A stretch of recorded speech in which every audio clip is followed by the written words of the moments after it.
kabar Anda di hari ini? Senang sekali saya Cynthia Delima dan Berita Papua hari ini. Kami dapat kembali menjumpai Anda dengan sejumlah informasi penting dan menarik yang akan kami hadirkan untuk Anda. Dan berikut kami hadirkan 3 di antaranya.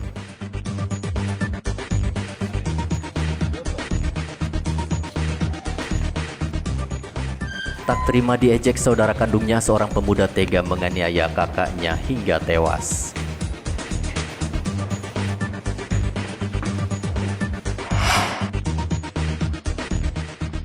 Dipengaruhi minuman keras dan mengganggu warga, seorang pemuda nyaris dihakimi warga di Jalan Koperapoka, Mimika.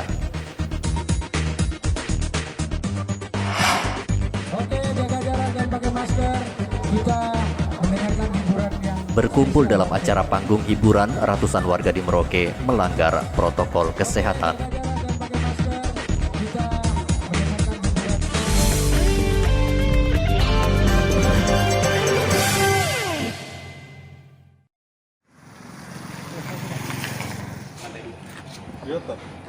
Aniaya saudara kandungnya hingga tewas, seorang nelayan di Pulau Lemon, Manokwari, Papua Barat diringkus polisi Jumat lalu. Herman ditangkap setelah melarikan diri usai membunuh saudaranya Alfius di rumah orang tuanya di Jalan Lemon, Manokwari.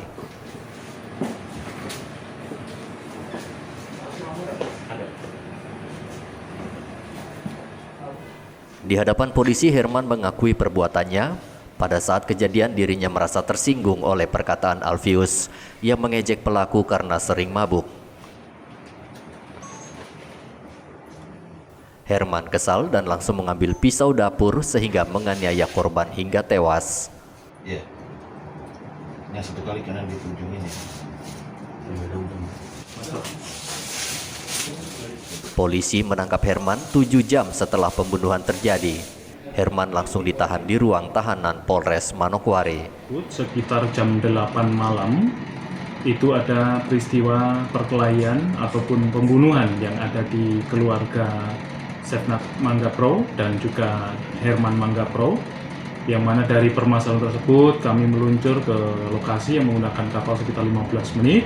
Sampai di TKP memang terjadi peristiwa penganiayaan yang menyebabkan matinya daripada korban, ataupun kita kenakan pasal 351 ayat 3 dan 338 KUHP, yang mana peristiwa tersebut diawali dari permasalahan bercanda satu keluarga kakak beradik ini yang setelah melaksanakan penjualan ikan ada mengkonsumsi minuman keras dan adanya ketersinggungan, terjadilah perkelahian sehingga sang adik memakai atau menggunakan senjata tajam yang ada di sekitarnya ditusukkan ke leher daripada kakaknya sehingga meninggallah kakaknya. Adapun di upaya pencarian yang telah dilakukan dari pihak Polres Manokwari beserta masyarakat, didapatkanlah sang adik ini sekitar jam 2 malam sehingga didapatkan dan kita amankan untuk kita lakukan proses lebih lanjut. Atas perbuatannya, polisi menjerat Herman dengan pasal 351 dan 338 KUHP dengan ancaman hukuman penjara maksimal 20 tahun. Polisi juga mengimbau warga Manokwari saat mengkonsumsi minuman keras agar mengontrol perilaku sehingga tidak merugikan orang lain dan keluarga. Edi Musahidin melaporkan dari Manokwari, Papua Barat.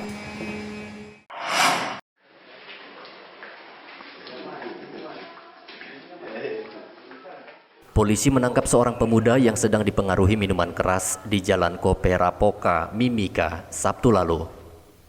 AN ditangkap polisi dalam keadaan mabuk serta membawa senjata tajam. AN yang diketahui baru selesai mengkonsumsi miras dan lem itu mengganggu seorang warga yang melintas di Jalan Korapeko. Polisi yang datang ke lokasi berhasil menghalau amukan warga. Petugas SPKT Polsek Mimika Baru Aibtu Ledrik Patikaihatu mengatakan polisi menahan AN di ruang tahanan Polsek dan akan dipulangkan setelah diberi pembinaan. Dia tidak tahu dari arah mana dia datang bawa parang, tiba-tiba masyarakat kejar dia dari belakang, kejar dia, kemudian masyarakat amankan dia. Masyarakat dia mau patroli Polsek Mimika Baru pada saat itu ada di tempat kejadian. Jadi cepat kita bawa dia, kalau tidak juga mungkin tidak tahu jadinya seperti apa, karena dia bawa alat tajam. Karena semua juga pada keluar dengan alat tajam juga. Dia mabuk kan? Dia mabuk, iPhone-nya, lem iPhone-nya, kemudian mabuk minuman kerasnya. Jadi ada dua, iPhone dengan lem iPhone dengan minuman keras. Warga diminta waspada karena angka kriminal di Mimika meningkat selama pandemi COVID-19. Sebagian besar kasus kekerasan yang ditangani pelaku dipengaruhi minuman keras. Igobat Momolin melaporkan dari Mimika, Papua.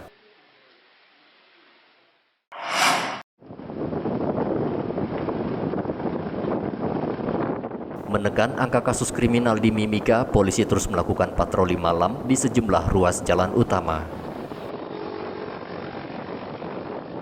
Polisi juga menyasar sejumlah daerah rawan seperti di pasar dan terminal. Sejumlah warga yang berkerumun dan berpesta minuman keras langsung dibubarkan polisi.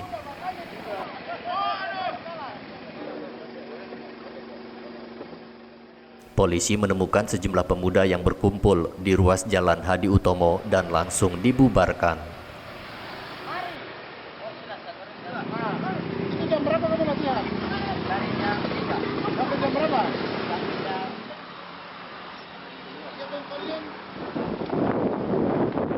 Selain warga, polisi juga menutup sejumlah toko minuman keras yang beroperasi melewati jam pembatasan aktivitas ekonomi di Mimika.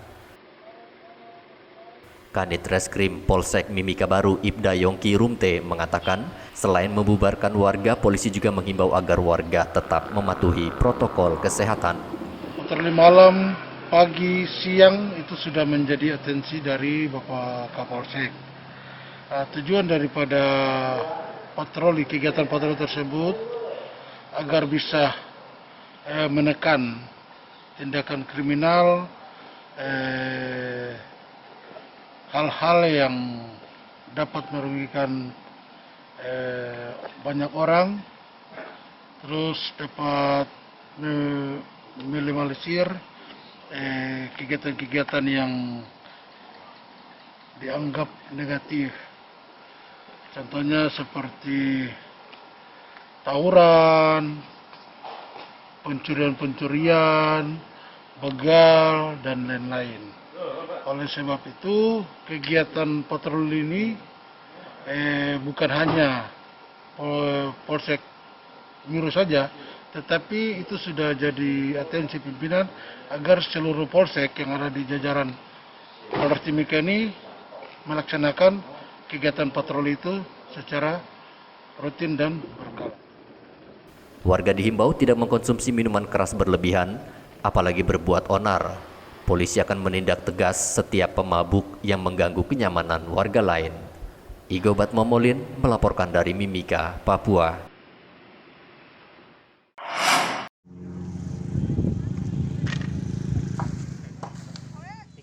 Lokasi wisata seharusnya dijaga semua pihak agar terus bersih, indah, dan nyaman bagi wisatawan yang datang. Namun hal ini tak dilakukan warga yang tinggal di sekitar pantai Lampu 1 Merauke. Karena dipenuhi sampah dan terlihat kotor serta kumuh, polisi menggelar bakti sosial mengangkut seluruh sampah yang ada di pantai Lampu 1 Minggu kemarin. 3 jam mengangkut sampah, polisi berhasil mengumpulkan 3 ton sampah plastik dan botol yang sengaja dibuang warga. Kapolres Merauke AKBP Untung Sangaji mengatakan akan bekerja sama dengan Pemda membuat regulasi khusus, sehingga warga yang membuang sampah di pantai akan diberi hukuman. Setelah kita mencoba membersihkan pantai ini akan kita jelaskan dan kita sampaikan pada mereka. Yang satu waktu apabila kita dengan sengaja melihat mereka buang, kita kenakan sanksi hukum. Mungkin kita kurung dia atau sepanjang hari dia kerja di situ sampai pantai-pantai itu bersih. Nanti kita kerjasama dengan Pemda, kita buat aturan baru yang khusus untuk pantai di Merauke sini. Dan apabila aturan pemerintah sudah diterapkan, dia masih gila lagi, masih kurang ajar lagi, ya kita pidanakan dia dengan sengaja kan. Dia merusak apa yang sudah teratur dengan baik. Ini tidak boleh, sangat tidak boleh. Selain membersihkan lokasi wisata, polisi juga akan terus menggelar bakti sosial seperti membersihkan rumah ibadah dan fasilitas umum lainnya. Muhammad Ridwan melaporkan dari Merauke, Papua. Oke, jaga jarak dan pakai masker. Kita mendengarkan hiburan yang spesial. Gelar panggung hiburan dalam rangka memperingati Hari Pahlawan, komunitas otomotif malah melanggar protokol kesehatan. Ratusan warga berkerumun di Pantai Lampu 1 Merauke Sabtu lalu menghadiri panggung hiburan yang digelar oleh komunitas otomotif di Merauke. Warga rela berkerumun agar bisa melihat penyanyi di atas panggung hiburan dadakan yang dibuat panitia menggunakan bak kosong truk. Meski mendapat masker dari panitia, kerumunan warga juga tak bisa dihindari karena lokasi panggung hiburan berada di Pantai Lampu 1 yang setiap akhir pekan ramai dikunjungi warga. Ini kita punya nona cantik ini jauh-jauh dari Ambon. Pemda terus mengimbau warga agar waspada dan menerapkan protokol kesehatan secara disiplin dan ketat. Kasus COVID-19 yang terus meningkat di Merauke membuat warga harusnya lebih waspada. Muhammad Ridwan melaporkan dari Merauke, Papua.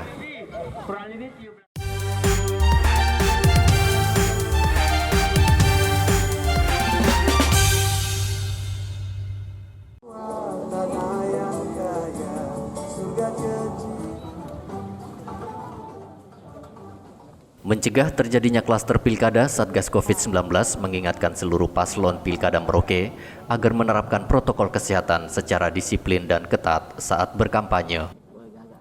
Kampanye yang digelar sesuai aturan KPU, paslon tidak menggelar pertemuan yang berpotensi mendatangkan massa. Bahkan jumlah pendukung yang hadir dalam setiap kampanye dibatasi hanya 50 orang. Satgas COVID-19 terus memantau seluruh tahapan pilkada di Merauke agar tak menjadi klaster pilkada. Juru bicara Satgas COVID-19 Merauke, Dr. Neville Muskita mengatakan potensi penularan akan terjadi saat paslon melanggar protokol kesehatan, sehingga paslon bertanggung jawab dalam setiap kampanye yang dilakukan. Iya, begini, potensi penularan itu akan tetap terjadi ketika ada kerumunan dan protokol kesehatan tidak diikuti atau tidak ditaati.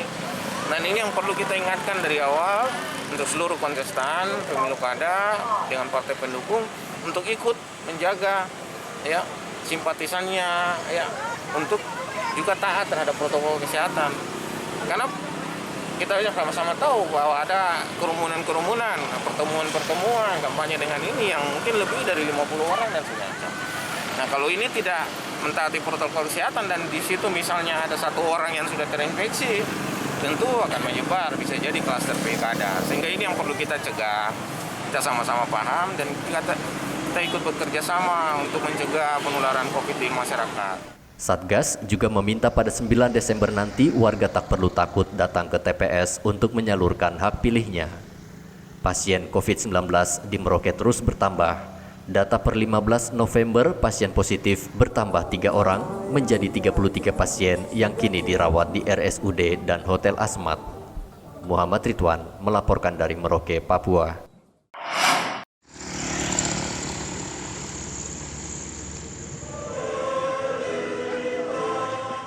10 personel Brimob Batalion D Merauke Sabtu lalu mengikuti upacara peringatan HUT Brimob ke-75 yang digelar secara virtual.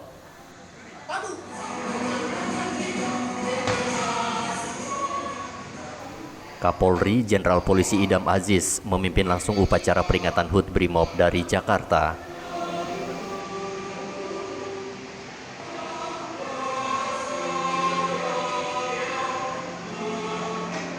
Peringatan HUT Brimob tahun ini berbeda dengan tahun-tahun sebelumnya yang digelar meriah dengan melibatkan warga. Wakil Komandan Brimob Batalion D Merauke AKP Syarifuddin Ahmad mengatakan pihaknya siap mengamankan pilkada serentak di Merauke, Bovendigul, dan Asmat. Jauh-jauh hari karena ini sudah masuk tahapan kampanye dan tinggal menunggu waktu untuk pencoblosan atau waktu pemilihan.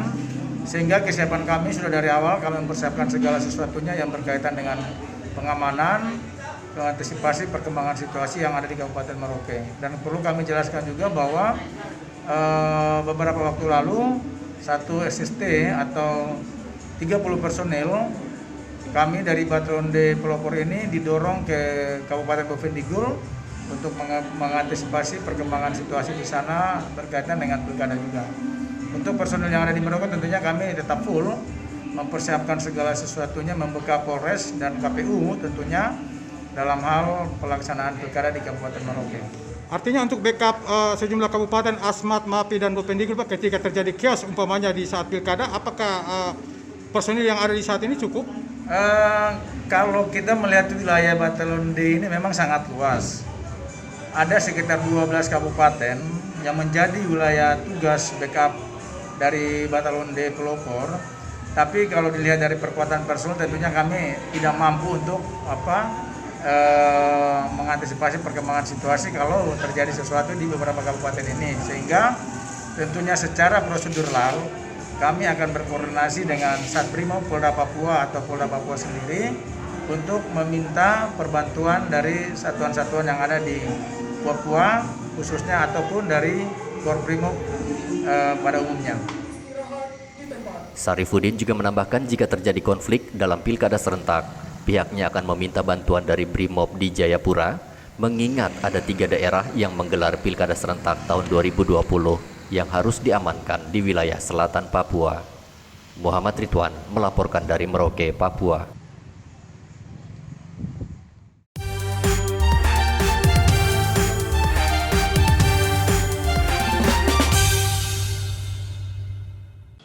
Dengan penendangan tombol dan penandatangan prasasti di hari ini. Warga Kota Jayapura kini mempunyai rumah sakit yang dibangun sendiri oleh pemerintah Kota Jayapura. Rumah sakit 1 lantai yang dibangun sejak tahun 2015 itu telah rampung dan siap melayani warga di Kota Jayapura pada 1 Desember mendatang. Wali Kota Jayapura setelah meresmikan rumah sakit juga melantik Kepala Rumah Sakit Rumela di halaman rumah sakit Jumat lalu. Warga distrik Moratami mengaku senang karena tak perlu menempuh perjalanan yang jauh untuk berobat. Karena kan nggak usah jauh-jauh, sudah ada yang terdekat. Kayak kebanyakan di jalan sudah lambat, nggak bisa ditolong lagi. Benhur Tomimano mengatakan selama bertahun-tahun warga Kota Jayapura berobat ke RSUD dan rumah sakit swasta, sehingga dirinya membangun rumah sakit milik pemerintah kota. Operasional rumah sakit ini, awalnya saya siapkan 60 miliar. Saya lihat kita juga butuh anggaran untuk dinas-dinas yang lain, maka langkah awal saya bantu untuk rumah sakit ini 20 miliar dulu untuk bantu bisa operasional. Ya. Untuk itu saya juga terima kasih kepada teman-teman tenaga kesehatan yang kami rekrut. Karena rencana saya di lokasi 4 hektar ini ada perumahan dokter, juga perumahan dari semua tenaga-tenaga medis akan di sini kita bangun.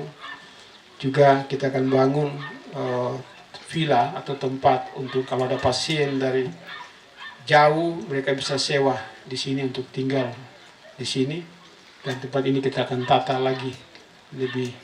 Tadi sudah disampaikan 4 lantai kita akan bangun tempat ini karena masih 4 hektar.